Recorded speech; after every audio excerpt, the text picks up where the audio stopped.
Bienvenidos a la Iglesia Palabra Viva. Nuestra misión es hacer discípulos por medio de la palabra, para que vivan y den la vida obedeciendo y enseñando la voluntad de Dios, que es Jesús.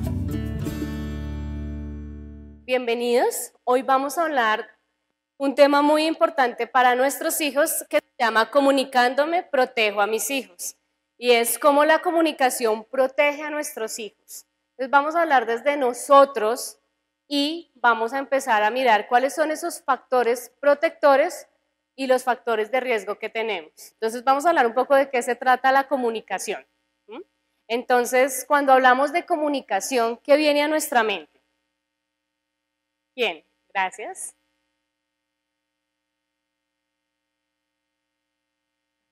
Relacionarse. Muy bien. ¿Cómo sería esa relación con un hijo adolescente desde tu experiencia? Bueno, se torna un poco difícil. Ya con un adolescente va cambiando porque pues ellos ya tienen sus principios, van afirmando su carácter y se empieza a tornar esa relación de comunicación difícil. Cuando tú ves este punto donde dice comunicándome protejo a mis hijos, ¿qué viene a tu mente?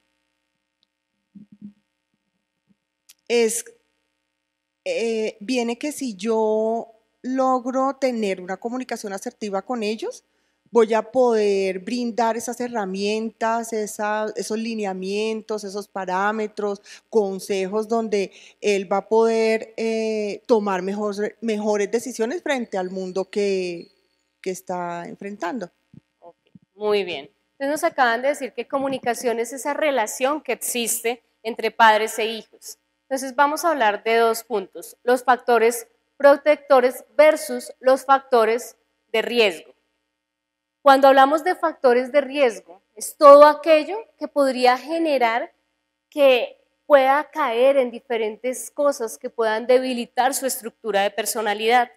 Entonces, los primeros factores de riesgo que vamos a tomar en cuenta es los familiares. Hay tres tipos de factores de riesgo y vamos a iniciar con los familiares. Los familiares es cómo mi familia se vuelve un riesgo. Entonces, desde la familia tenemos dos puntos y tenemos la sobreprotección. ¿Cómo creemos que la sobreprotección, por qué podría ser más bien la sobreprotección un riesgo? ¿Quién me ayuda?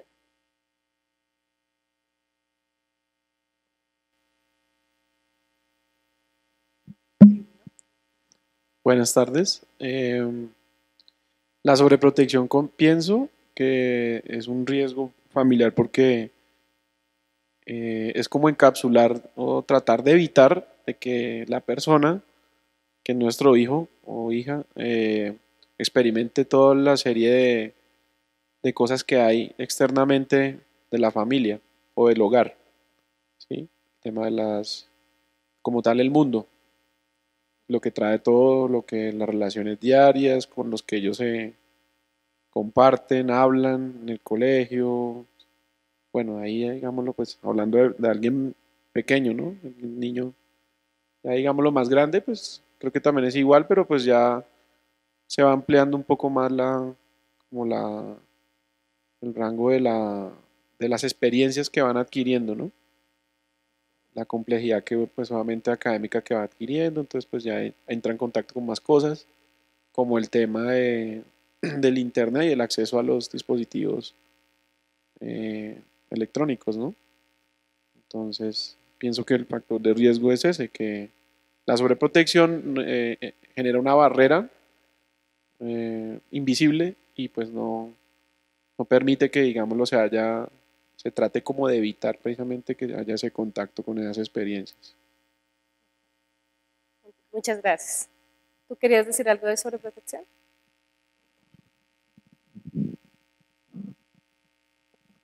Yo creo que al sobreproteger a nuestros hijos evitamos que ellos se enfrenten las situaciones solitas. Ese es el peor riesgo al que los podemos exponer.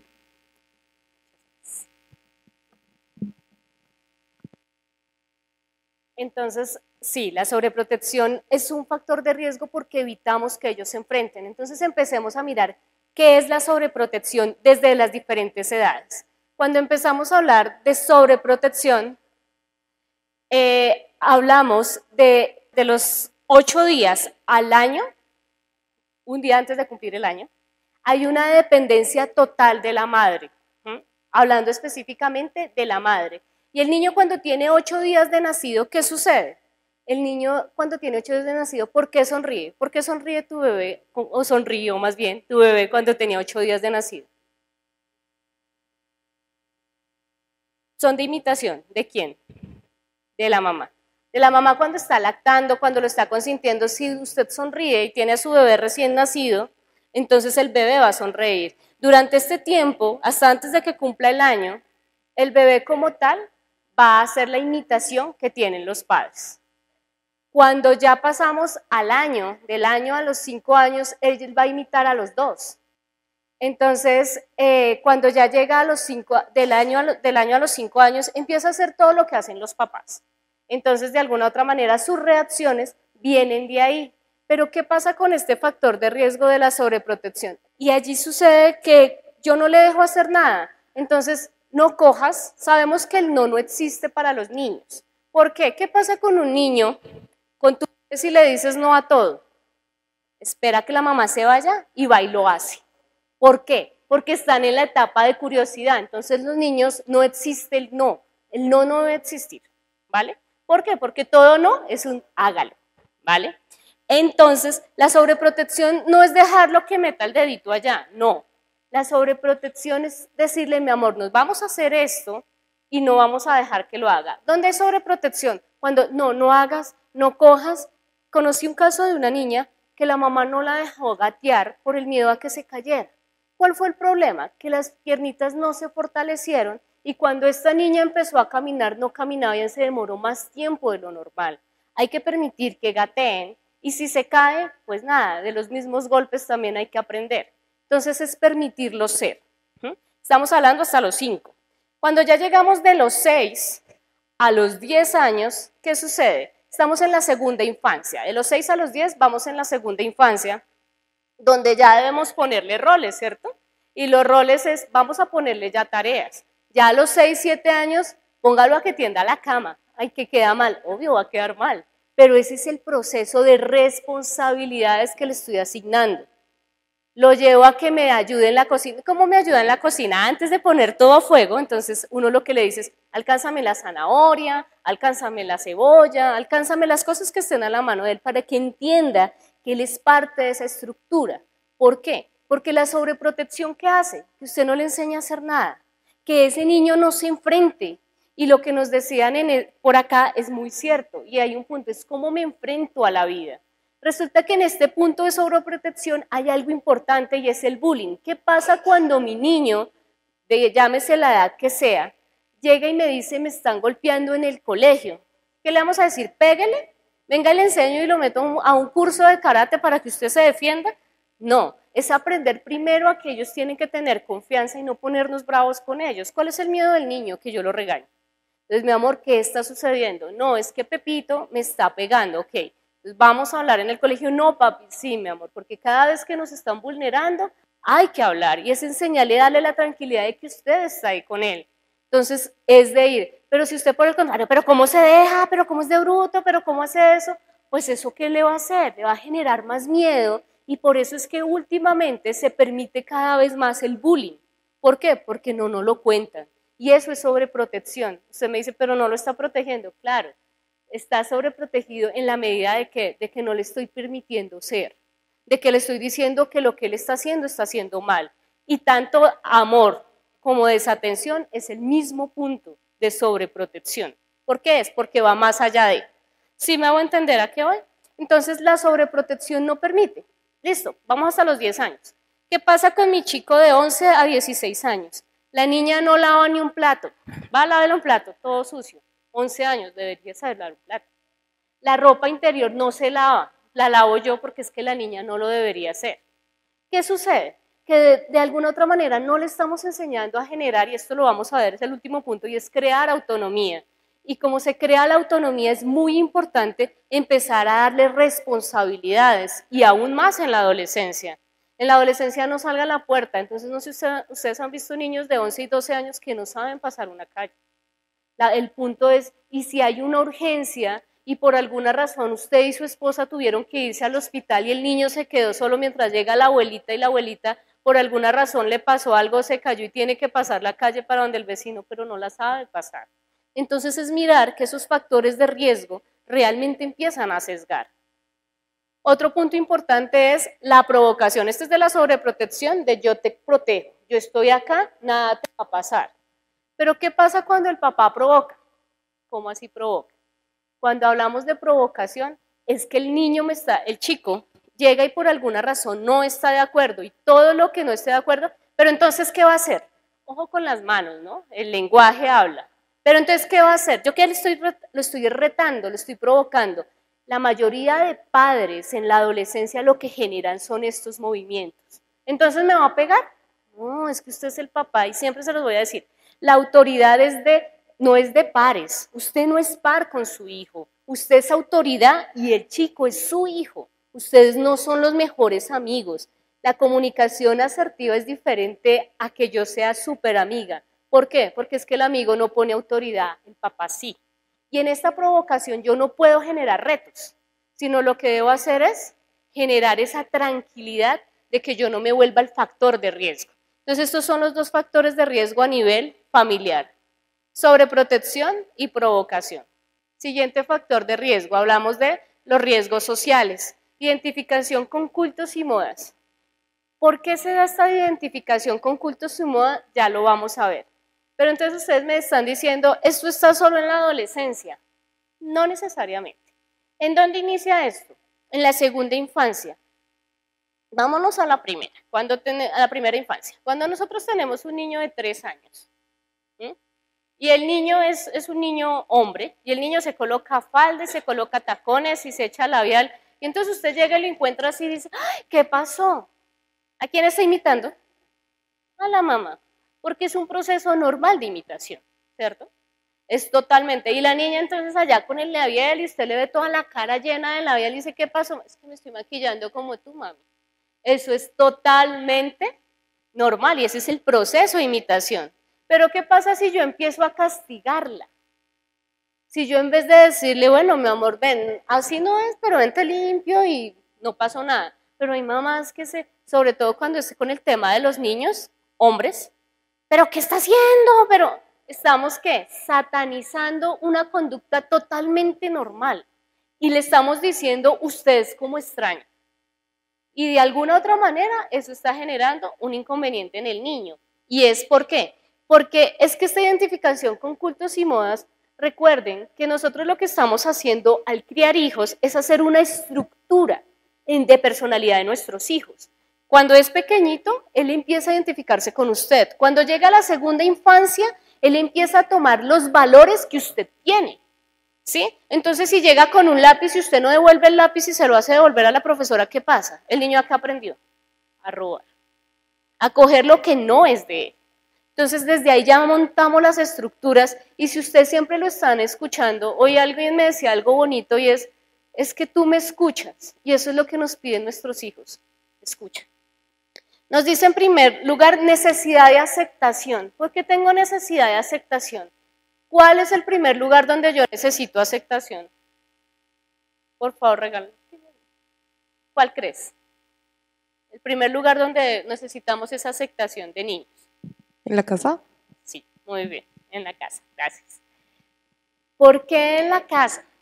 Porque es allí cuando yo le digo a mi mamá, mami, saqué 4, digamos que las notas es de 1 a 5, ¿no? Saqué 4, y hay papás que les dicen, pero podía sacar 5. Cuando usted dice un pero, y ya nos lo han explicado varias veces, el pero descalifica. ¿Qué le está diciendo? Eso no me sirve. En otras palabras, usted le dijo eso. Entonces, siempre se va a exigir más, y si nunca llega al 5, ¿cuál va a ser su punto? Muchas gracias. Frustración. Ese pensamiento de soy malo y la frustración total. Y esos niños negativos que dicen, yo nunca voy a llegar a que mi mamá me acepte, porque resulta que no saco lo que ella me dice que debo sacar.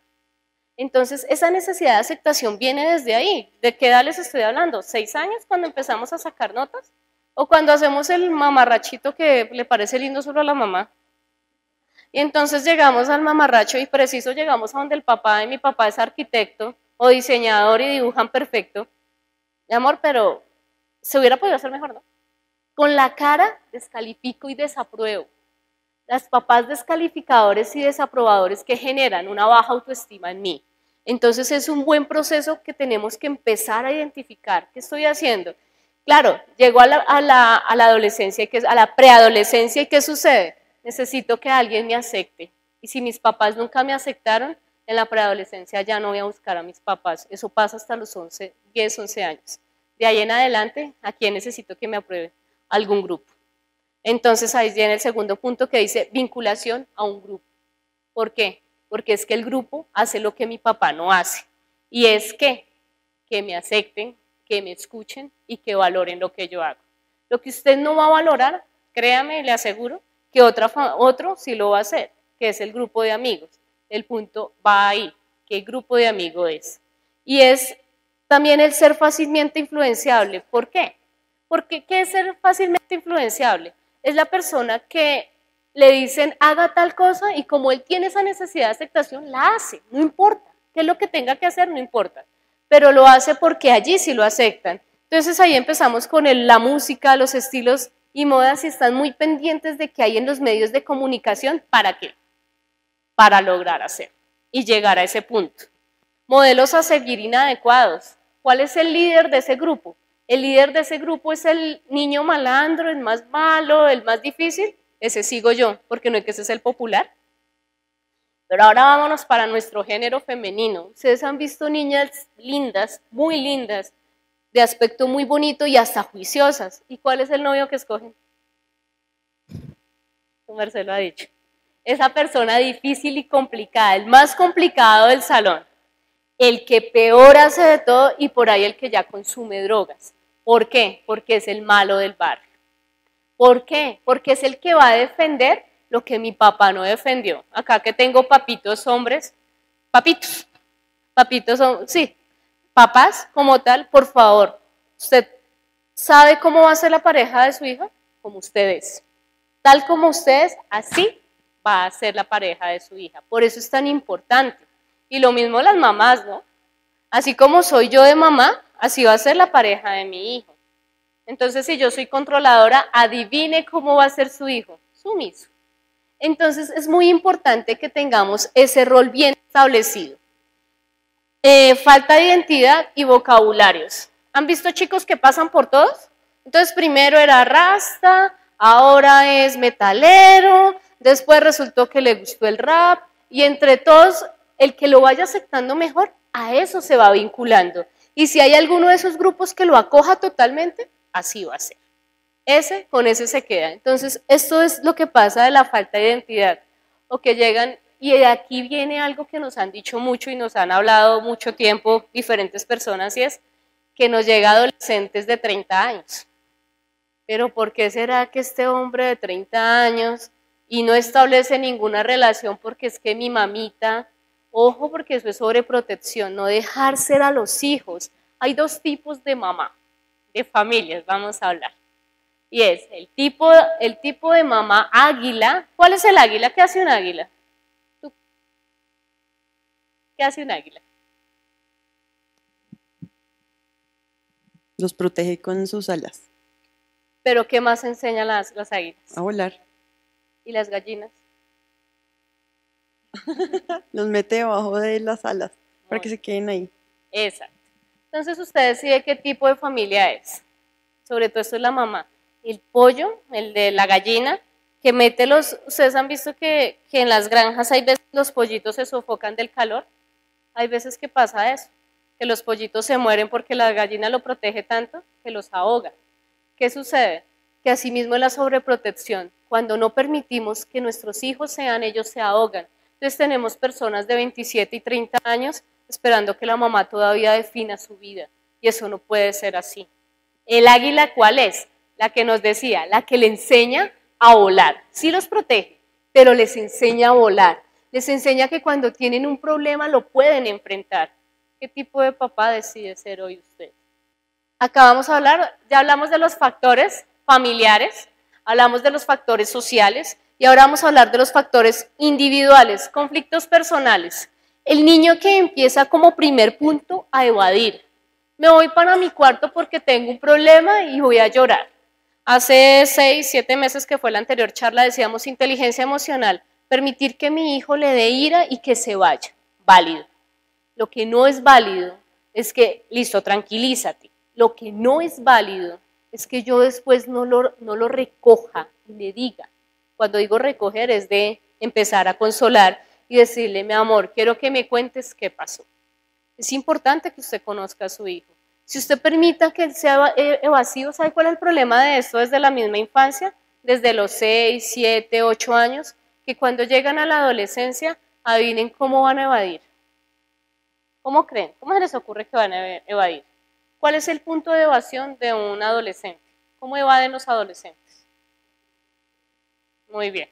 Las sustancias psicoactivas. Sustancias psicoactivas desde el alcohol. El alcohol es una sustancia psicoactiva que es socialmente aceptable, es una cosa, pero alcohol es sustancia psicoactiva.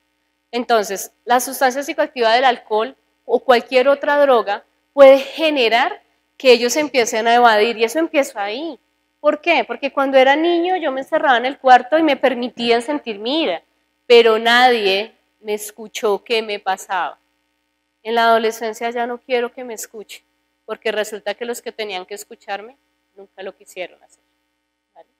El segundo punto es, ¿qué genera eso? Baja autoestima, yo no valgo para nadie, nadie me quiere. Y de alguna otra manera fue esa falta de protección que me llevó a esa evasión y a esa frustración. La automedicación tiene que ver con un tema y es, ustedes han visto que hay señoras y hay personas que solamente tienen dolor de cabeza o tienen alguna enfermedad y son la cantidad de pasta. Parecen, le digo yo a una amiga que tengo de compañera de puesto, digo, su merced parece un pastillero. Todas las pastas las tiene ella, una cosa absurda, porque por todo se empiezan a enfermar. ¿Cuál es el punto de que mi hijo me vea con pastas todo el tiempo? ¿Qué le estoy enseñando? Que solo el medicamento es la solución. Y entonces yo empiezo a decir, tengo dolor de cabeza, necesito pasta para esto, tengo dolor de no sé qué, necesito pasta para esto. Pero en la adolescencia volvemos al mismo punto. Me duele el alma. ¿Cómo soluciono el alma? ¿Cómo soluciono mi sentimiento y mi emoción? Evadamos. Imagínense que determinada, no vamos a hablar de drogas específicas, pero vamos a hablar de, venga, con esto usted se eleva, sueña y se le olvida del problema. Y así empezamos. Y así empiezan nuestros chicos de consumo, porque un día alguien los escuchó y se dieron los factores de riesgo individuales. Ahora vamos a hablar de los factores protectores. Lo primero son los estilos parentales seguros que van a generar ¿qué? Autoestima, capacidad de autocontrol. ¿Cómo es un factor que su familia sea un factor protector? ¿Cómo? Ahí es donde lo vamos a hacer, con un autoconcepto positivo. Mi amor, mami, es que voy mal en el colegio. Samuel, imagínate papi, voy mal en el colegio. Entonces Samuel le contesta a su hijo, estamos en octubre. No, ¿cuándo hicieron entrega de notas? Recuérdenme, ¿como en agosto? ¿Septiembre? Septiembre, listo. El niño va perdiendo el año, cuéntame. Ya que levantaste la mano. ¿Cuál es tu respuesta para tu hijo? Va perdiendo el año. De 12 materias perdidas lleva 10. Y estamos en septiembre. Bueno, lo primero que yo haría es evaluar por qué. O sea, ¿qué está pasando? ¿Por qué está pasando esas cosas? De hecho, bueno, pasó algo similar hace poco. Perdió unas materias y entonces era un jueguito. O sea, yo detecté que era un jueguito, que él se preocupaba mucho por hacer las tareas como muy rápido y le dedicaba tiempo a ese juego. Entonces, bueno, cancelamos el juego. Entonces no hay más juego. Y ya, se solucionó el problema. ¿Sí? O sea, ya ahorita ya mejoró bastante las notas y el cambio también en el colegio ha sido otro. Pero yo creo que lo primero es detectar el problema. Detectar porque siempre hay un porqué. Siempre hay algo está pasando. ¿Sí? Y después de que se detecta, pues aplicar la solución. ¿Cómo fue tu reacción cuando te enteraste con el niño? No, pues yo tomo las cosas siempre con calma, pero yo le hablo. Bueno, mi tema siempre es hablar, dialogar. ¿Sí? Siempre hablo con él y que entre los dos busquemos por qué están sucediendo esas cosas. Pero pues no reaccioné mal, no creo que no. Gracias, Samuel. Entonces, es muy interesante lo que nos cuenta, empezar a detectar qué fue lo que sucedió. Empezar a detectar qué fue lo que sucedió, porque en ese momento lo más importante es qué está sucediendo, qué está pasando para que mi hijo esté perdiendo de 12, 10 materias, por qué va perdiendo el año y empezar a lo que nos decía Samuel, a buscar esa solución. Pero ¿cómo genero esto? Es un autoconcepto positivo. ¿Y el autoconcepto positivo en qué se da? El autoconcepto positivo es generar todo, cuando empiece a decir, mira, ya voy pasando esto, ya voy haciendo esto, empezar a estimular que todo es bueno, de alguna otra manera, y que si no es tan bueno, puede ser mejor. Entonces olvidémonos de nuestras conversaciones con nuestros hijos del pero. El pero no. Puede ser y podrías hacer y puedes mejorar, porque ¿qué es el y? Es añadir, ¿no? Estamos añadiendo una conducta a una conducta positiva. Entonces, de alguna otra manera, eso genera un autoconcepto positivo. Si el niño empieza a decir, papi, yo estoy perdiendo esto porque soy bruto, entonces hay que mirar quién se lo está diciendo y quién le está reforzando eso. Y el amor con límites. Siempre vamos a establecer, hablábamos hace algún tiempo de disciplina, y es establecer esos límites importantes para que sea un factor protector. Si yo le permito todo a mi hijo, ¿qué va a suceder? Va a ser muy difícil el tema cuando sea adolescente.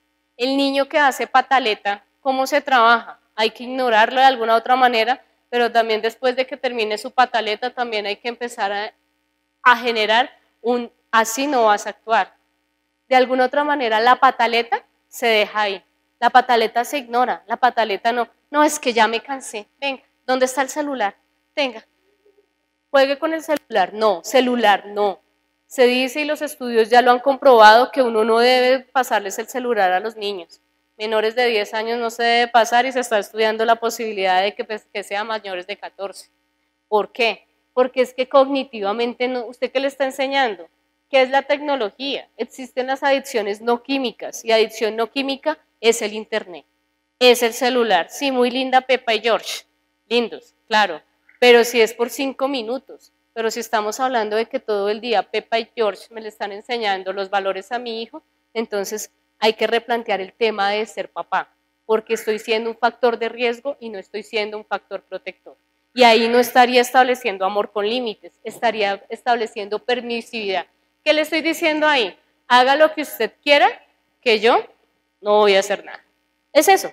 ¿Sabe qué tenga para librarme de usted? Ojo con eso. Amemos a nuestros hijos. Padres que protegen. Acá dice, unos buenos padres o madres no son los que dan el mejor regalo, sino los que demuestran mejor su cariño y amor. No es llenarlo de cosas, porque es que no tengo tiempo. No, es darle lo que necesita y crear necesidad de. ¿Para qué uno crea necesidades? Para generar tolerancia a la frustración, porque en la vida no se va a lograr todo. Por eso uno genera esas necesidades. Entonces él dice, yo necesito un balón, bueno, tiene 10, no creo que lo necesite, pero ok. Pero no se lo dé, no le dé todo, enséñele a decir no. ¿Para qué? Para que cuando llegue a los 16 años y entonces Santiago allá tiene su novia de 15 años, entonces la niña le dijo, es que ya no te quiero, y entonces el niño le dice a Lorena, no, me quiero morir. Y ahí viene el tema, que como le han suplido todo, siente que nadie le puede decir no. Y somos seres humanos y siempre va a haber un no. Entonces, ¿cómo yo aprendo a tolerar esa frustración? Precisamente no generando todos los regalos. Niños que no necesitan nada. ¿Qué quieres? No sé si ustedes lo han visto, yo lo he visto en niños. No sé porque es que ya tengo 30 balones, un cuarto de muñecos así, la cuatrimoto, tiene todo lo que cualquier niño quisiera y le sobra tanto que dice, no sé, y nada lo sorprende. Entonces los papás le preguntan a uno, ¿y cómo lo motivo? El problema es que hay sobresaturación, eso no es sobreprotección, eso es sobresaturación ¿de qué? De tantos detalles, no necesita nada, no valora nada y no hay un amor con límites, porque lo enseñamos a hacer ¿qué? Entonces cuando llega a la adolescencia, quiere que usted le dé absolutamente todo. No tengo plata, ese término no existe, porque usted le enseñó a sobresaturar.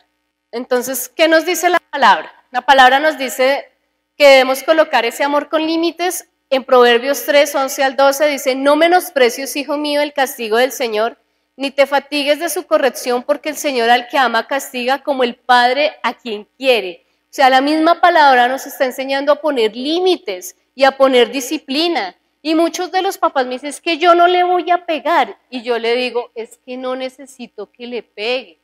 Yo necesito que usted establezca límites y que usted sea autoridad. A mí no me sirve que Lorena sea la mejor amiga de Santiago, porque es que ella tiene que ser mamá, como el esposo de ella tiene que ser papá. ¿Sí? Y eso no significa que no haya comunicación, eso significa que él me debe ver como autoridad. Es que no me va a contar todo. Yo creo que ustedes y los que tienen hijos grandes se han dado cuenta que los hijos jamás contamos todo.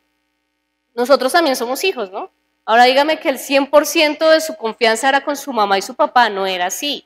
Pero sí hay que establecer comunicación, confianza hasta cierto punto, pero que yo conozca a mis hijos. Y en ese conocer está ese amor con límites.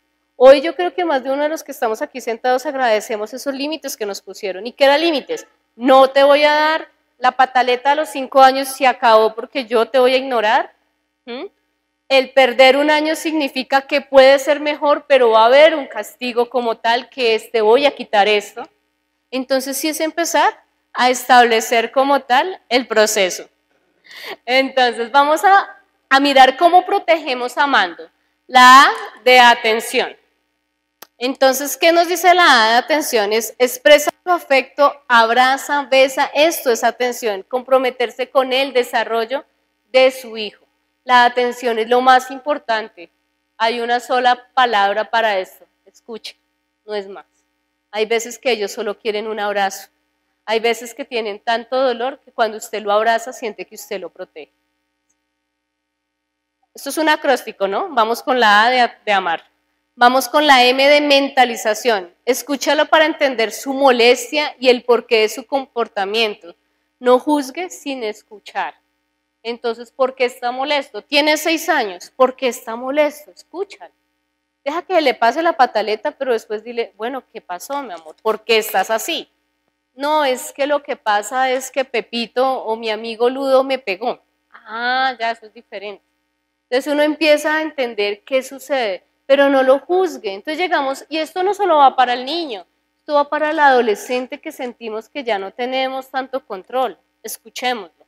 Recuerden, y les voy a repetir una vez más, y es, recuerden que si usted no lo escucha, alguien más que tal vez no le pueda aportar tanto, lo escuche. Y el punto es qué consejo le va a dar frente a eso. La siguiente, que sería la de amar, amemos con autolimitación. ¿Qué genera el malestar de tu hijo en ti? Él no es un adulto. O sea, la pregunta es para usted. ¿Qué genera en usted el malestar de su hijo? ¿Se va a poner más de mal genio usted que su hijo? Ojo, porque hace 6 meses hablábamos en inteligencia emocional que la autorregulación emocional se genera si yo tengo autorregulación. Pero primero tengo que conocer es qué me está produciendo. ¿Por qué estoy tan irritable frente a las palabras de la niña o del niño? Entonces es muy importante. Y vamos con R de regulación, que es no enfrentes a tu hijo, ayúdalo a controlar sus emociones, no te muestres como su competencia. Vamos a mirar los tipos de comunicación. Los tipos de comunicación van a ser los siguientes: agresivo, asertivo y pasivo. Agresivo. ¿Pero qué le pasa? ¿Por qué me mira así? ¿Pero por qué está haciendo? ¿Pero por qué está diciendo? Y todo es a los gritos. Entonces, yo tengo un familiar cercano y la profe lo llama al jardín a la mamá y le dice, es que lo que pasa es que el niño todo lo tira al piso. Es una cosa, él se pone de mal genio y todo lo rompe, todo lo bota y se tira y ya te se pataleta.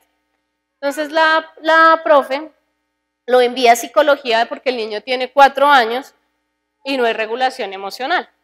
Entonces resulta que llegan y entonces me cuenta y le digo, listo, hablemos con el papá y hablemos contigo. cuéntame cómo resuelves tus problemas. No, yo grito. Ok. Yo grito, me pongo de mal genio y me voy. Ok. ¿Y el papá? No, pues yo rompo todo y pues todo lo tiro al piso y me voy y tiro la puerta. Entonces, si nos damos cuenta, le decía yo, mire, es que sus hijos son el espejo de usted. No podemos decir que nuestra familia está bien si no lo está. ¿Saben por qué? Porque uno los ve. Cuando uno ve a un niño mal, sabe que la familia está mal. Cuando uno ve el reflejo de los niños, cómo se comportan, uno ya sabe cómo son los papás, si hay límites o no hay límites. ¿Qué falta? ¿Por qué mi niño se está comportando así? ¿Usted quiere ver su reflejo? Mire a sus hijos. Y si no quiere ver a su reflejo, entonces ya sabe. Listo. Ese es el agresivo. Asertivo. El poder escuchar y ponerme en el lugar del otro. Eso es ser asertivo. Que la comunicación sea totalmente clara. Que yo escuche y haga lo que tengo que hacer. Y pasivo, aquel que definitivamente no hace nada. Entonces hay un problema y yo mejor me voy. Evito totalmente la confrontación. ¿Qué pasa cuando yo soy tan pasivo? Eso no es bueno. ¿Qué pasa con la persona pasiva? El agresivo explota de una, ¿cierto? El asertivo dice las cosas y ya. Pero el pasivo no dice nada. Es como la olla express. ¿Qué pasa cuando una olla express se le acaba el agua? Explota. Y así le pasa al pasivo. Y entonces le dice, ya hace 5 años, y hace, esto pasa mucho en parejas, y hace 4, y hace 3, y hace 2, y hace 1 año, entonces explotó. Y ahí es cuando se da estos tipos de comunicación. Pero ¿qué pasa con un papá pasivo? Que el papá pasivo empieza de alguna u otra manera a explotar ya lo último. Cuando ya no hay autoridad, cuando ya no hay respeto y cuando ya no hay límites. Y normalmente explota cuando ya está en la adolescencia. Y adivinen qué pasa con eso, que eso ya no sirve. ¿Listo? Entonces, ¿qué tipo de comunicación vamos a tener? Asertiva. Entonces, en la comunicación asertiva, lo primero, ¿cómo la vamos a generar? Escucha activa. ¿Qué es una escucha activa? Que no solamente lo escucho, sino lo retroalimento. Entonces estoy alimentando, lo realimento, perdón. Porque retro es de atrás. Realimentar es empezar a decir, mira, Isabela, sí, podemos hacer esto. Ese proceso de realimentar, eso es escucha activa. Porque es que yo puedo decir que lo estoy escuchando y estoy con el celular así. ¿Lo estoy escuchando? No. Mamá, si me puso cuidado, ¿cuánto es que necesita? Ha pasado. Responsabilidad por tus sentimientos. Cada quien es responsable de sus sentimientos. Si usted está irritable en un proceso de duelo, sus hijos no tienen por qué generar ese daño o no tienen por qué de alguna otra manera asimilar sus emociones. Cada quien es responsable de sus sentimientos. ¿Claro? Evitar ser constante y argumentar. ¿Cómo así? Entonces estamos hablando, ¿sabe qué? Porque los papás no estamos acostumbrados a que los hijos también nos digan, papá, es que me heriste con lo que me dijo, con lo que me acabas de decir. Eso es importante recibirlo, porque nosotros nos equivocamos. Cada uno tóquese, haga este ejercicio. ¿Qué sienten? ¿De qué estamos hechos? De carne, ¿cierto? Somos piel. ¿Alguno está de algo diferente? No, ¿cierto que no? Listo, ¿para qué es esto? ¿O para qué les hago hacer esto? Porque es que se nos olvida que somos seres humanos, que nos equivocamos y nos equivocamos con nuestros hijos. ¿Qué pasa cuando yo pido perdón? ¿Se me quita la autoridad? No. Le enseño a mi hijo a que yo también me equivoco, pero que tengo la capacidad de ¿qué? De pedir perdón. Entonces, este punto es no ser cortante. Argumente si usted tiene su hijo cuando Santiago le diga a Lorena, mami, me voy a ir con mi novia a cine, tiene 15, 16 años, ¿no? 16. Y entonces Lorena le dice, sí, pero voy con usted. Ok, entonces o le digo, no va. ¿Pero por qué? ¿Por qué no? No, eso no es un argumento. ¿Por qué no? No es un argumento. Entonces, listo, vas a ir dentro de este horario, pero me tienes que decir a dónde vas a ir. ¿Cuál es tu novia? Tengo que conocerla. Muy bien. Habla sobre los hechos y su impacto. ¿A qué se refiere este punto de la comunicación asertiva? De hablar qué está sucediendo, pero qué puede impactar su vida. Por ejemplo, chicos cuando llegan a mi consulta a 11, 12 años, entonces entraron alcohol al aguardiente o algún tipo de alcohol al colegio. Entonces, obviamente que los van a mandar a psicología por la edad. Entonces, ¿de qué les digo yo a los papás? Más allá de yo hablarles y que los lleven al psicólogo porque hicieron algo, es qué va a hacer el padre frente a ese proceso. ¿Por qué de alguna otra manera no está en edad de tomar? ¿Y qué hace el alcohol? ¿Cuál es ese impacto que lleva?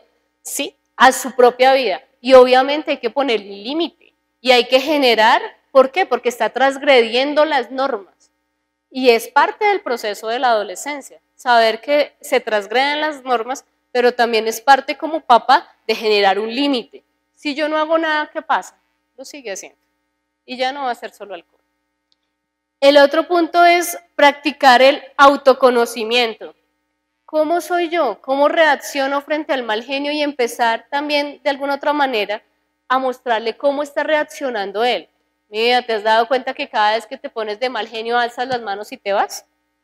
Ay, yo no me he dado cuenta. Sí, parece que quisieras pelear, mi amor. Pero con amor y cuando no esté de mal genio. No le diga eso cuando esté de mal genio porque uno de mal genio no quiere escuchar. ¿Vale? Y adapta tu lenguaje no verbal y regula tu lenguaje paraverbal. ¿Qué quiere decir esto? Adapta tu lenguaje no verbal. Si yo le estoy diciendo, tú eres lo mejor de mi vida y yo estoy acá con el celular, sí, mi amor, te amo, tú eres lo mejor. ¿Me cree? Tal vez no, ¿cierto? Y el paraverbal, pero no le estoy gritando. ¿Por qué me dice que le estoy gritando? Es que no le puedo hablar así. Esto es paraverbal, el tono de la voz. El no verbal fue las manos y el paraverbal es el tono de voz que yo uso, o sea, lo que se dice que es la prosodia, ¿no? ¿Cómo manejo yo la voz? Entonces, si yo lo estoy gritando, pero es que yo hablo gritado, sí, su merced, pero así su merced hable gritado, cuando le va a decir algo, pues dígaselo de una forma asertiva. Y teniendo una comunicación asertiva, vamos a entender cómo este proceso es un factor protector para generar algo en mi hijo que se llama autonomía. ¿Y esa autonomía para qué sirve? Para que sea crítico. Yo no le estoy diciendo que su hijo sea bueno o sea malo porque no tenga grupos. Entonces, antes de pasar a la siguiente, que es la autonomía, les voy a contar un caso. Tuve un caso de un chico que es gamer, y él decía, y le decía yo, bueno, ¿y por qué quiere ser gamer? Él llega a consulta porque tiene un tema. Gamers son los chicos que les gustan los videojuegos, mucho. Entonces, él llega a consulta porque tiene un problema en el colegio y es que no maneja la ansiedad, en la universidad está en primer semestre, y no maneja la ansiedad frente a los exámenes y queda en blanco. Ya lleva 2 parciales perdidos totalmente porque la ansiedad no permite que él evolucione, entonces por eso llega. Cuando me cuenta y me dice, uno de mis procesos durante el colegio fue que cuando yo entré al grupo gamer, me ayudó muchísimo. Le dije, ¿por qué? Entonces él me contaba y él me instruyó muchísimo en videojuegos, pero me decía, este grupo me ayudó porque nosotros lo que hacíamos era investigar cada juego, de cómo era cada salida, cómo era cada nivel, cómo hacía cada cosa, y fue muy interesante. Y nosotros teníamos, entonces le pregunto yo, ¿y ese grupo tiene reglas? Dijo, sí.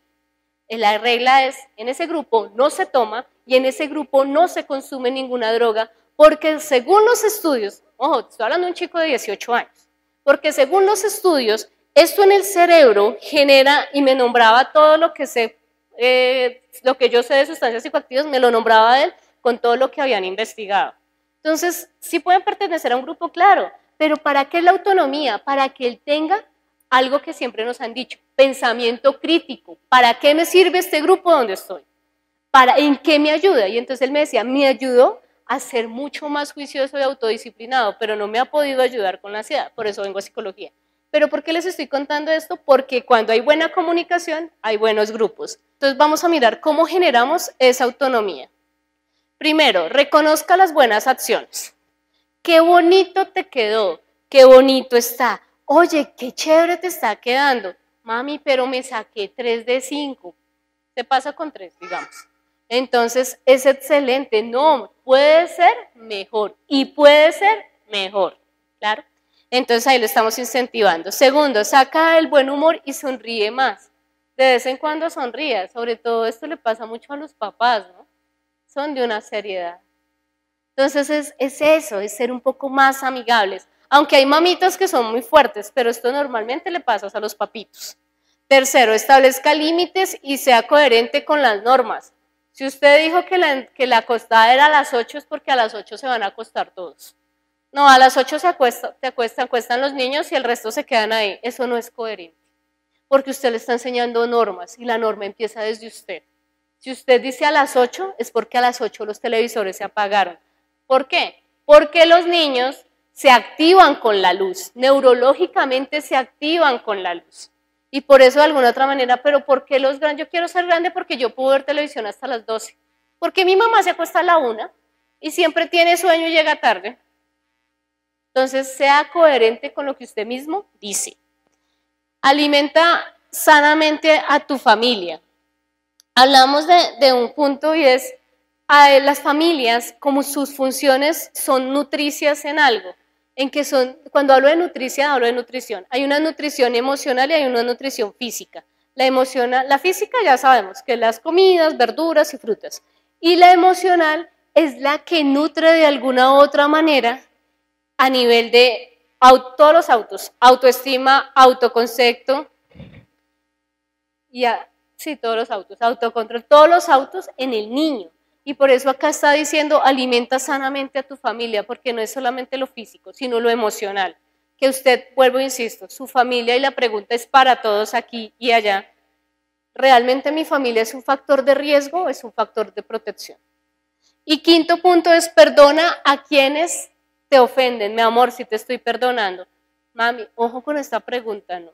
Cuando uno a veces los niños en la escuela o en alguna parte le dicen, pero ¿por qué mi mamita no puede perdonar a mi papá? Eso es muy complicado. Primero, para mí como psicóloga es más difícil explicarle por qué el proceso emocional de inteligencia no se ha generado en los papitos, porque eso es un proceso de inteligencia emocional. Yo jamás, por más de que sea padre separado, le puedo hablar mal a mi hijo. Si estoy separado, ni el papá mal de la mamá, ni la mamá mal del papá. ¿Por qué? Porque quien hable mal del otro es el que se va a generar realmente el rencor del niño. Mi papá siempre me habló mal de mi mamá. Yo tengo una compañera de muchos años y ella todavía dice, mi mamá dañó la relación con mi papá, pero la relación con la mamá es así, chocante totalmente, porque a pesar de que está con la mamá y con el papá no hay relación, quedó el dolor de lo que hicieron en esa relación. Entonces, por eso es tan importante que el perdón sea parte de ese proceso. Cuando yo genero esa autonomía, soy un factor protector. Cuando yo tengo comunicación asertiva y mi hijo confía en mí, soy un factor protector. Cuando yo no estoy, soy ausente y son más importantes y mis prioridades son otras en vez de mis hijos, pues de alguna otra manera seré un factor de riesgo y la posibilidad de que su hijo me llegue a mí a consulta es altísima. ¿Por qué? Porque la evasión siempre va a terminar en una adicción química o no química. Adicciones químicas las conocemos, todas las sustancias psicoactivas. Adicciones no químicas, ¿cuáles son? Una relación mala que genera, que me permita que me maltraten y yo quedarme ahí. Eso es una adicción no química. Otra adicción no química que podría ser ¿cuál? El uso del internet. Eso es una adicción no química. Entonces hay que empezar a establecer qué voy a hacer yo. ¿Factor protector o factor de riesgo? Si estoy acá, los invito, comunicación asertiva, inteligencia emocional y algo importante, disciplina. Dios nos lo está enseñando, Jesús nos lo está enseñando y una vida espiritual, eso lo hablábamos la vez pasada. La inteligencia emocional data de darle la parte espiritual. ¿Cuál es la gran diferencia entre un chico que no conoce de Dios y uno que sí, que su vida tiene un sentido diferente? Entonces seamos iglesia con nuestros propios hijos. Es doloroso que muchas veces sea lo que solamente se imparte en la iglesia, pero no el ejemplo que le damos. Enseñémosle a orar con nosotros. Eso es inteligencia emocional, eso es comunicación.